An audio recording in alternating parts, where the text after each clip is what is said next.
Cette vidéo est la suite de ma vidéo qui s'appelle La Bible seule est la vérité.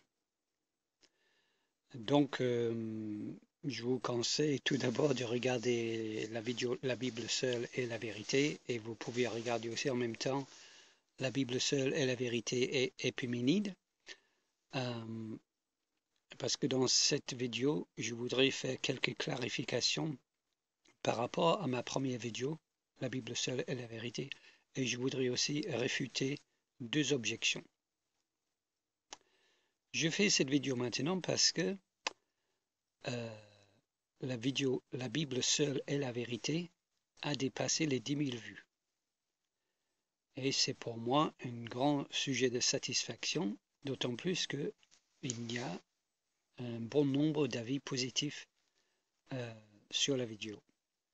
Et je remercie vraiment le Seigneur que la vidéo a été vue autant de fois, parce que ma motivation en faisant la vidéo, était que la parole de Dieu soit admirée et valorisée, et une grande révérence dans le cœur des chrétiens évangéliques. En effet, j'ai l'impression que le message de la vidéo, que la Bible seule est la vérité, ce qu'on peut appeler aussi le scripturalisme, que ce message est un message qui est perdu, qui a été perdu, qui est tombé dans les oubliettes dans l'Église évangélique moderne aujourd'hui. Je sais qu'il existe quelques personnes aux États-Unis, grâce notamment au regretté philosophe et théologien Gordon H. Clark, qui croient, comme moi, que la Bible seule est la vérité, mais même aux États-Unis, malgré l'influence de Clark, ces chrétiens restent assez marginaux. Et je pense en effet qu'il n'y a pas beaucoup de chrétiens évangéliques qui croient aujourd'hui, qui croient que la Bible seule est la vérité. Certaines personnes m'ont dit l'idée est contre-intuitive. C'est vrai que ça va un peu notre bon sens de croire que nous ne pouvons pas savoir des choses. Mais j'aime bien dire que c'est vrai que c'est une notion contre-intuitive, mais nous voyons les dangers de suivre son intuition dans le jardin d'Éden, parce que c'est ce que Ève a fait. Elle a suivi son intuition, elle a fait confiance à ses sens, et elle a mangé le fruit. Et donc, dans cette vidéo, tout d'abord, je voudrais préciser, contrairement à ce qu'on peut penser, je voudrais préciser que cette idée de scripturalisme n'est pas une idée nouvelle. Ce n'est sûrement pas moi qui l'ai inventée, mais ce n'est même pas une idée moderne. Et je voudrais citer quelques réformateurs pour montrer qu'eux aussi pensaient que la Bible seule a le monopole sur la vérité. La Bible seule a le monopole sur la vérité. John Wycliffe, le précurseur des réformateurs au XIVe siècle, a écrit ceci sur la Bible, et je cite: « Toute loi, toute philosophie, toute logique et toute éthique est dans les Saintes Écritures. Dans les Saintes Écritures est toute la vérité. Tout chrétien devrait étudier ce livre, car il est toute la vérité. » Fin de citation. De Potestas Papae. Ce qui est intéressant dans cette citation, et ce qui confirme ce que je dis dans ma vidéo La Bible seule est la vérité, c'est que Wycliffe ne dit pas que dans les Saintes Écritures est la vérité. Tout chrétien serait d'accord avec ça. Il dit dans les Saintes Écritures est toute la vérité. Autrement dit, en dehors de la Bible ne se trouve pas la vérité. Luther dit ceci sur la Bible, et je cite, « Qui ne consulte pas les Écritures ne saura rien du tout. Tous les mots des hommes sont des conclusions tirées des Écritures et ils doivent être ramenés à la lumière de l'Écriture et approuvés par l'Écriture. » Fin de citation. Martin Luther, Défense contre le bulle papale. Et ce qui est intéressant dans la citation de Luther, c'est qu'il dit « Qui ne consulte pas les Écritures ne saura rien du tout ». Il faut remarquer que Luther ne dit pas « Qui ne consulte pas les Écritures ne saura pas grand-chose ». Il dit « Qui ne consulte pas les Écritures ne saura rien du tout ». C'est la position du scripturalisme, c'est-à-dire en dehors de la Bible, il n'y a pas de connaissance, il n'y a pas de savoir. Calvin sur la Bible, je cite, « J'appelle cela connaissance, ni ce qui est inné dans l'homme. » Et là j'ajoute qu'avec cette phrase, Calvin réfute le rationalisme. J'appelle cela connaissance, ni ce qui est inné dans l'homme, ni ce qui est par effort acquis. Et là j'ajoute qu'avec cette phrase, Calvin réfute l'empirisme, ni ce qui est par effort acquis, mais cela qui nous a été livré par la loi et les prophètes. La loi et les prophètes, c'est bien sûr la Bible, et donc dans la dernière phrase, Calvin affirme le scripturalisme. J'appelle cela connaissance, ni ce qui est inné dans l'homme, ni ce qui est par effort acquis, mais cela qui nous a été livré par la loi et les prophètes. Fin de citation. Commentaire de Calvin sur Jérémie, chapitre 30 à 47. Et encore une dernière citation de Calvin pour finir. Je cite, « Nous devons donc à l'Écriture la même révérence que nous devons à Dieu lui-même. » Nous devons donc à l'Écriture la même révérence que nous devons à Dieu lui-même. Fin de citation. Commentaire de Calvin sur 2 Timothée, chapitre 3, verset 16. D'ailleurs, sa position est logique. Si la Bible est la parole de Dieu, et si Jésus est la parole de Dieu, nous devons la même révérence à la Bible qu'à Dieu lui-même. Donc, le scripturalisme, la position que la Bible seule est la vérité, quand en dehors de la Bible il n'y a pas de connaissance, n'est pas une idée nouvelle, c'est la position historique des réformateurs et donc du protestantisme.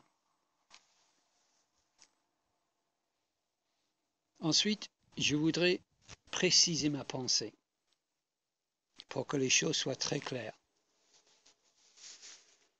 Suite à certains commentaires, j'ai l'impression que certains chrétiens ne m'ont pas tout à fait bien compris et donc je voudrais préciser ici vraiment le fond de ma pensée et ce que je voulais vraiment dire dans ma première vidéo.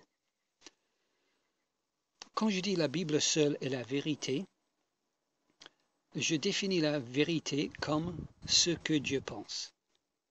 La vérité, c'est ce que Dieu pense. Dieu est vérité.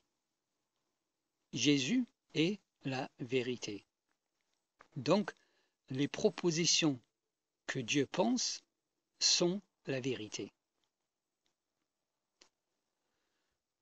Si on veut utiliser une définition un peu plus scientifique, on pourrait dire que la vérité, c'est une proposition avec une variable d'erreur de 0. Ou la vérité, c'est une proposition d'une probabilité de 100%. Ou la vérité, c'est une proposition d'une certitude absolue. Quoi qu'il en soit, peu importe la définition, ce que je veux dire, c'est que toute la vérité est dans l'intelligence de Dieu. Toute la vérité se trouve dans l'esprit de Dieu. Et donc la vérité, c'est ce que Dieu pense.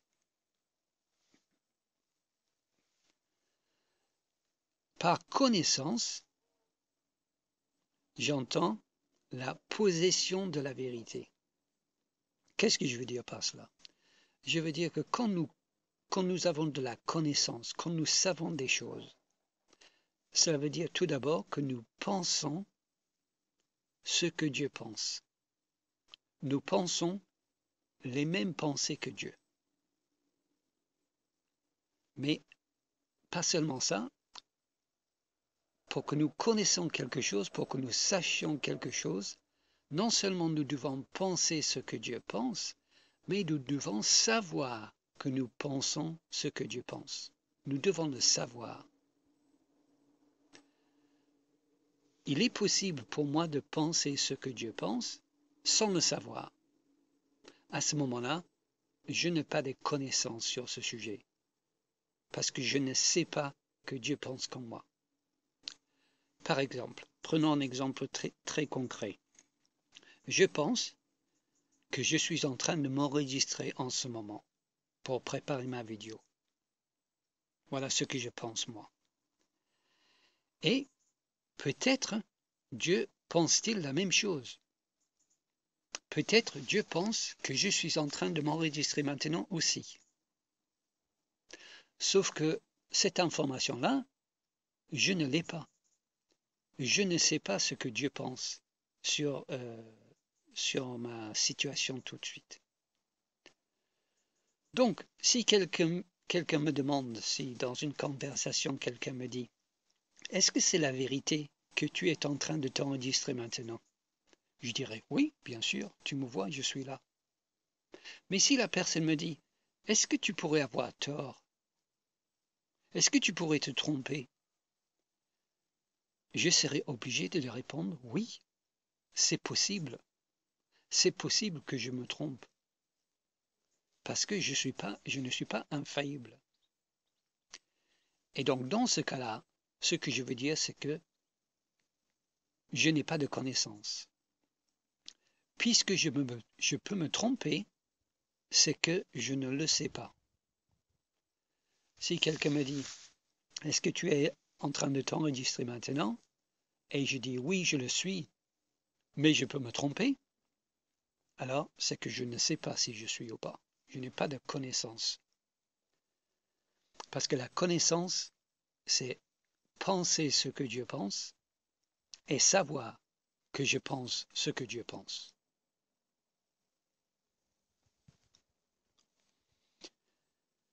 Et donc, j'ai l'impression que certains chrétiens m'ont mal compris. Et donc, je voudrais réexpliquer ma position et dire ce que je veux dire et aussi dire ce que je ne veux pas dire.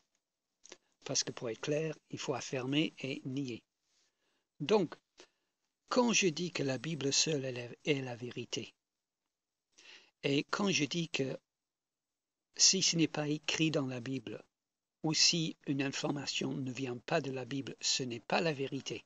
Quand je dis ça, une information qui n'est pas dans la Bible n'est pas la vérité, je ne veux pas dire que si une information n'est pas dans la Bible, cette information est forcément fausse. Je ne veux pas dire cela. Et ça, je vais redire parce que je veux être clair là-dessus. Quand je dis qu'il n'y a pas de vérité en dehors de la Bible, ou quand je dis que si ce n'est pas dans la Bible, ce n'est pas la vérité, quand je dis ça dans ma première vidéo, je ne veux pas dire que si une information n'est pas dans la Bible, elle est forcément fausse. Je comprends qu'on a pu comprendre cela, mais j'ai quand même l'impression d'avoir bien expliqué dans ma vidéo, si on avait pris le temps de bien m'écouter, que ce n'est pas parce qu'une information n'était pas dans la Bible qu'elle était forcément fausse, parce que j'avais donné l'exemple de Charles de Gaulle est un président de la République, ou aussi de ma date de naissance, que ça pourrait être vrai ou faux. Donc, je ne veux pas dire que c'est forcément faux. Ce que je veux dire, quand je dis qu'il n'y a pas de vérité en dehors de la Bible, ce que je veux dire, c'est que si une information n'est pas dans la Bible, nous ne pouvons pas affirmer quelle est la vérité. Si une information n'est pas dans la Bible, nous ne pouvons pas affirmer que cette information est la vérité. Voilà ce que je veux dire quand je dis que si une information n'est pas dans la Bible, elle n'est pas la vérité, c'est que nous ne pouvons pas affirmer qu'elle est la vérité. Et je pense que c'est ça que Wycliffe veut dire quand il dit « dans les saintes écritures est toute la vérité ». Quand il dit « dans les saintes écritures est toute la vérité », il dit la même chose que moi, c'est-à-dire que si une information n'est pas dans la Bible, nous ne pouvons pas dire que c'est la vérité. Donc c'est un commentaire sur notre connaissance.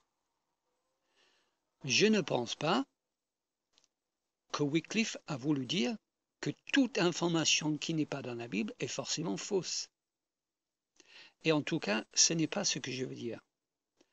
Je sais bien qu'il y a des vérités qui ne sont pas dans la Bible. Je sais bien qu'il y a des vérités, des informations qui sont vraies, des propositions qui sont vraies, qui ne sont pas dans la Bible. Dieu pense des pensées qui ne sont pas dans la Bible. C'est évident. Les pensées de Dieu sont infinies.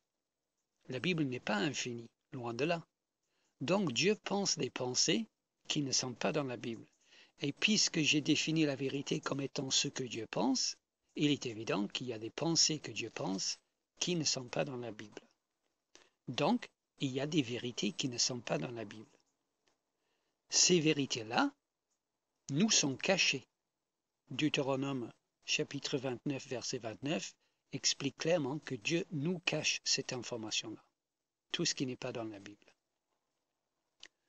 Donc, si je prends l'exemple du président de la République, je crois que François Hollande est actuellement président de la République française. Cette proposition, François Hollande est actuellement président de la République française, cette proposition est soit vraie, soit fausse. Soit Dieu pense que François Hollande est actuellement président de la République, soit Dieu pense que François Hollande n'est pas actuellement président de la République. C'est soit vrai, soit faux. Mais je ne sais pas ce que Dieu pense sur cette situation. Parce que Dieu ne me l'a pas révélé. Donc, je ne peux pas dire que la proposition est vraie. Je ne peux pas affirmer que la proposition François Hollande est actuellement président de la République française est la vérité pour la simple raison que je ne sais pas si Dieu le pense. Je le pense, moi, mais je ne sais pas si Dieu le pense. Et donc c'est dans ce sens-là que je dis que la proposition n'est pas la vérité. C'est-à-dire que je ne peux pas affirmer que c'est la vérité. Je ne veux pas dire que c'est forcément faux. Je veux dire tout simplement que je ne peux pas dire que c'est la vérité. Je n'ai pas cette information-là. Je ne sais pas ce que Dieu pense sur ce sujet. Et pour moi de dire oui, c'est la vérité, je pense que c'est présomptueux de ma part. C'est un peu, c'est prétendre avoir accès à la pensée de Dieu sans que Dieu me le révèle. Et je n'ai pas accès à la pensée de Dieu si Dieu ne me le révèle pas. Et Dieu a révélé sa pensée dans la parole de Dieu. Donc, je suis obligé de dire que, bien que je crois que François Hollande est actuellement président de la République, je pourrais avoir tort. Je ne pense pas avoir tort, mais je pourrais avoir tort. Comment est-ce que je pourrais avoir tort? Et bien sûr, comment est-ce que je pourrais avoir tort? Ça se trouve, je suis en train de rêver. Ou ça se trouve que la personne que nous pensons tous est François Hollande est en fait un imposteur et qui s'appelle Marcel Dupont et on le découvrira dans quelques années. Ou ça se trouve que l'élection de François Hollande n'est pas valide ou n'est pas légale, il y a une entorse à la règle. Voilà, il y a certaines possibilités qui pourraient exister, qui pourraient faire que j'ai tort. Dans tous les cas de figure, je dois dire, ma position doit être que ce n'est pas la vérité, parce que la vérité, c'est ce que Dieu pense, et la vérité existe dans l'intelligence de Dieu. Et sur cette situation-là, je n'y ai pas accès. Donc, quand je dis que François Hollande est président de la République, je parle de ma connaissance. Je donne mon opinion, ce serait plus correct. Je donne mon opinion, bien sûr, c'est une opinion informée, mais c'est une opinion faillible, parce que je suis faillible. L'erreur est humaine et je pourrais me tromper. Donc voilà, je voulais faire ces précisions-là. Quand je dis qu'il n'y a pas de vérité en dehors de la Bible, ou que si ce n'est pas dans la Bible, ce n'est pas la vérité, je ne veux pas dire que c'est forcément faux. Je veux dire tout simplement que nous ne pouvons pas affirmer que c'est la vérité. La Bible seule est la vérité, parce que c'est là où Dieu révèle sa pensée. Et pour finir, je voudrais réfuter, ou essayer en tout cas de réfuter, deux objections. Les deux objections qui sont pour moi les plus difficiles par rapport au scripturalisme. Les deux objections qui posent le plus de problèmes à quelqu'un comme moi qui défend le scripturalisme. Et donc je voudrais réfuter ces deux objections ici. La première objection est celle-ci. La Bible dit que Ève, dans le jardin d'Éden, a vu un arbre et elle a vu un fruit. La Bible dit ça. Ève a eu cette connaissance qu'il y avait un arbre et un fruit devant elle. Elle a eu cette connaissance à travers ses sens. Elle a observé le fruit et la Bible dit qu'il y avait bien un fruit. Donc, ce qu'elle a vu était vrai. Donc, ses yeux lui ont donné une information qui était vraie, qu'il y avait un fruit devant elle. Donc, ses yeux l'ont conduit à la vérité. Ses yeux lui ont donné de la connaissance. Ce n'était pas bien sûr écrit dans la Bible, d'ailleurs il n'y en avait pas, que pour qu'Ève puisse lire qu'il y avait un fruit devant elle. Elle l'a vu de ses yeux et la Bible dit qu'il y avait bien un fruit. Donc ce qu'elle a vu correspondait à la réalité. Donc nous pouvons arriver à la vérité et à la connaissance sans la Bible, puisque c'était le cas d'Ève. Donc le scripturalisme est faux. Voilà l'objection. Voici comment je réponds à cette objection-là. Je suis d'accord que Ève a vu un fruit, parce que la Bible le dit qu'elle a vu un fruit. Et donc, quand elle a vu le fruit, Ève pensait les mêmes pensées que Dieu. Dieu savait qu'il y avait un fruit devant elle, et quand Ève a vu de ses yeux le fruit et a pensé qu'il y avait un fruit, ses pensées, à ce moment-là, correspondaient avec les pensées de Dieu. Mais cette information-là, nous le savons uniquement parce que c'est écrit dans la Bible. Nous savons que les pensées d'Ève et les pensées de Dieu coïncidaient à ce moment-là uniquement parce que c'est écrit dans la Bible. Mais là, on me dira, oui, mais de toute façon, peu importe, ses sens lui ont donné accès à la connaissance. Donc, on peut savoir des choses avec certitude, avec une certitude absolue, quand même, sans la Bible. Et là, je dis, non, nous ne le pouvons pas. Nous ne le pouvons pas. En effet, nos pensées peuvent parfois coïncider avec des pensées de Dieu. Nos pensées peuvent parfois, grâce à nos sens, coïncider avec les pensées de Dieu. Je prends encore le même exemple. Il se peut que Dieu pense que je suis en train de m'enregistrer en ce moment. Mais, encore une fois, je ne le sais pas. Je ne sais pas ce que Dieu pense sur ma situation tout de suite. Il ne me l'a pas révélé. C'est caché pour moi. Je le saurai un jour peut-être, mais en ce moment, je ne sais pas ce que Dieu pense sur ma situation. Je pense que je suis en train de m'enregistrer, mais je peux avoir tort. Donc, je ne le sais pas. Ce que je pense être vrai est peut-être vrai, mais je n'ai aucun moyen de le savoir parce que je ne peux pas accéder à l'intelligence, à l'Esprit de Dieu. Donc, oui, nos sens peuvent nous aider à penser ce que Dieu pense dans une situation donnée. Nos sens peuvent nous aider à penser ce que Dieu pense dans une situation donnée, comme Ève. Ils peuvent, dans ce sens, nous conduire à la vérité. Nos sens peuvent nous conduire à la vérité.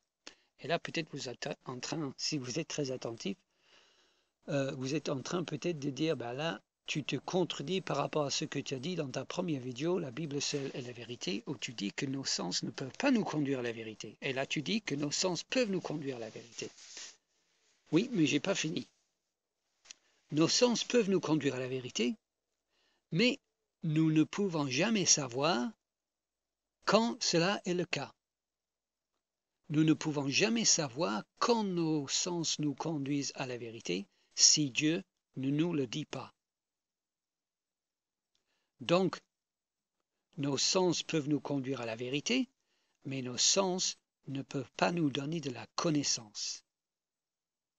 Car je ne pourrai jamais savoir quand mes sens me font penser les pensées de Dieu.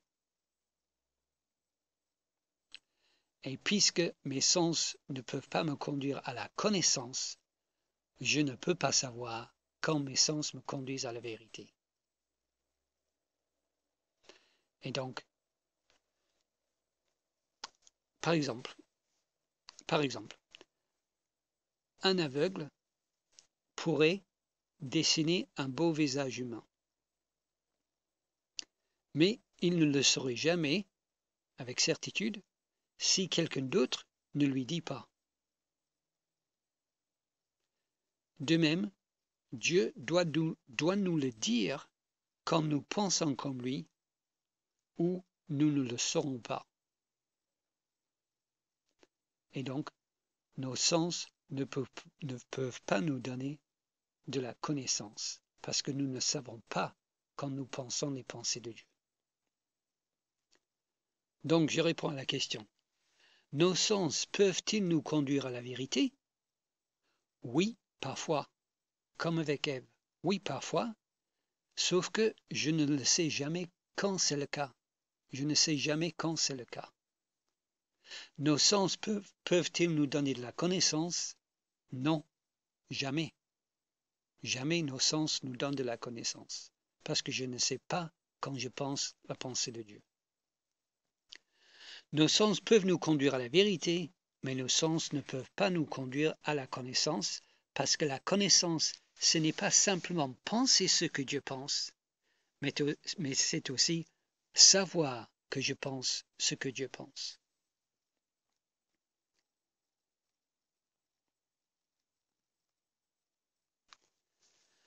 La deuxième objection est celle-ci. Ton existence, ta propre existence, n'est pas écrite dans la Bible. Mais tu sais que tu existes, même si cette information n'est pas dans la Bible. La Bible ne dit pas que tu existes, mais tu sais que tu existes. Donc nous pouvons savoir des choses qui ne sont pas dans la Bible.